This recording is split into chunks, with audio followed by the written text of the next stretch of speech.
প্রতিটি পরিকল্পনা বাস্তবায়নের জন্য কঠোরভাবে দুর্নীতি নিয়ন্ত্রণ, আইনের শাসন প্রতিষ্ঠা এবং জনগণের কাছে রাষ্ট্র এবং সরকারকে দায়বদ্ধ রাখার কোনোই বিকল্প নেই।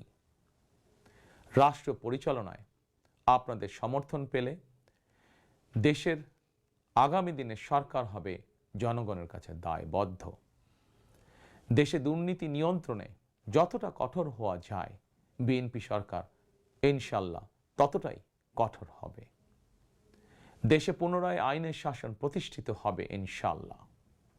দেশবাসীর কাছে এটি আমার অঙ্গীকার, বিএনপির অঙ্গীকার।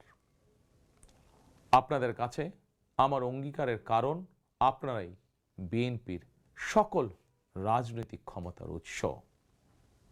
প্রিয় দেশবাসী, ফ্যাসিবাদ আমলে 2024 সালের 7ই জানুয়ারি তথাকথিত দামি নির্বাচনে আমি আপনাদের প্রতি আহ্বান জানিয়ে বলেছিলাম, 7ই জানুয়ারি সারাদিন পরিবারকে সময় দিন।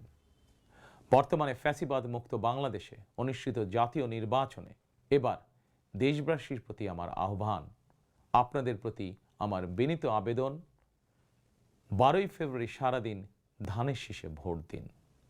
তারুণ্যের প্রথম ভোট ধানের শীষের জন্য হোক। প্রিয় দেশবাসী, গণতন্ত্রকামী প্রিয় ভাই ও বোনেরা, 12ই ফেব্রুয়ারি আপনারা ধানের শীষের প্রার্থীদের দায়িত্ব নিন। 13 তারিখ থেকে আপনাদের নির্বাচিত এমপিরা আপনাদের দায়িত্ব নেবেন। নির্বাচিত প্রতিনিধিরা আপনাদের দায়িত্ব ঠিক মতন পালন করছে কিনা সেটি নিশ্চিত করার দায়িত্ব আমি নেব ইনশাল্লাহ। 12ই ফেব্রুয়ারি যদি আপনাদের সমর্থন পাই, তাহলে রাষ্ট্র পরিচালনায় বিএনপির মূল মন্ত্র থাকবে মহানবীর মহান আদর্শ, ন্যায়পরায়ণতা।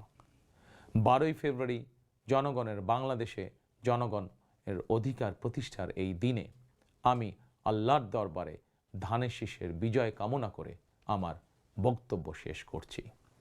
12ই ফেব্রুয়ারি সারাদিন ধানের শীষে ভোট দিন। আল্লাহ হাফেজ। বাংলাদেশ জিন্দাবাদ। বাংলাদেশ জাতীয়তাবাদী দল জিন্দাবাদ।